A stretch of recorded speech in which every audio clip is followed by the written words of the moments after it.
Hello friends, welcome back to our channel স্বস্তি pure veg. আজকে আমরা বানাবো পনির মালাইকারি। তো আসুন দেখে নিই কীভাবে বানানো হবে।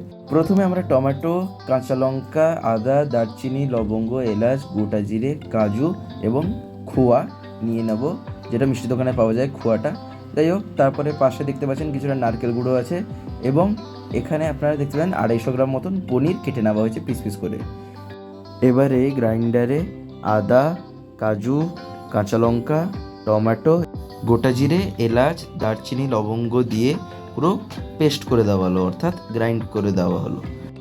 এবারে এই পনিরে কিছুটা লবণ এবং হলুদ দিয়ে সেটাকে মাখিয়ে দেওয়া হলো। তারপর একটা কড়াইতে তেল নিয়ে সেই পনিরটাকে একটু ভেজে নেওয়া হলো। এবারে এই যেটা পেস্ট করা হয়েছিল গ্রাইন্ডিং করে, সেইটাকে এখানে ঢেলে নেওয়া হলো। তার আগে একটা কথা বলে রাখি, যে নারকেলটা দেখানো হয়েছিল ওর রসটা আগে বের করে নেওয়া হয়েছে, অর্থাৎ একটু উষ্ণ জল বা হালকা একটু গরম জল দিয়ে নারকেল রসটা বের করে নেওয়া হয়।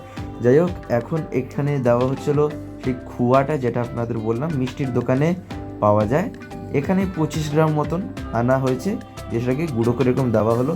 তারপর আপনারা দেখতে পেলেন কিছুটা সেটা নাড়ানোর পরে, অর্থাৎ পেস্টটাকে নাড়ানোর পরে এখানে সেই পনিরগুলো ঢেলে দেওয়া হলো।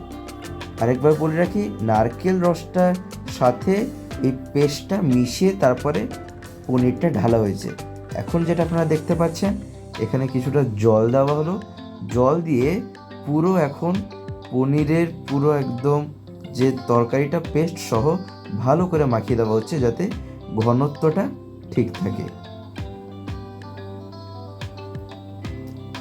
এখন আরেকটু সামান্য পরিমাণ জল দেওয়া হলো।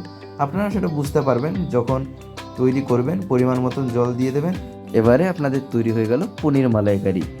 এরপরে আপনারা কাজু, কাঁচা লঙ্কা ইত্যাদি দিয়ে ভাজা জিরে লঙ্কা গুঁড়ো দিয়ে একটু সাজিয়ে নেবেন, দিলে দেখবেন দেখতে একটু ভাল লাগবে।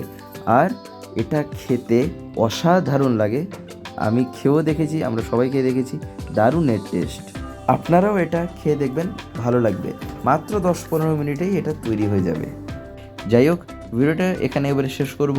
শেষ করার আগে একটি কথা বলবো, যদি আজকের এই ভিডিওটি ভালো লেগে থাকে তাহলে একটি লাইক করে দেবেন, সবার ভিতর শেয়ার করে দেবেন। কেমন লাগলো নিচে একটি কমেন্টে লিখে জানাবেন। আর যদি চ্যানেলটিকে সাবস্ক্রাইব করে না থাকেন তাহলে চ্যানেলটিকে এক্ষুনি সাবস্ক্রাইব করে নেবেন।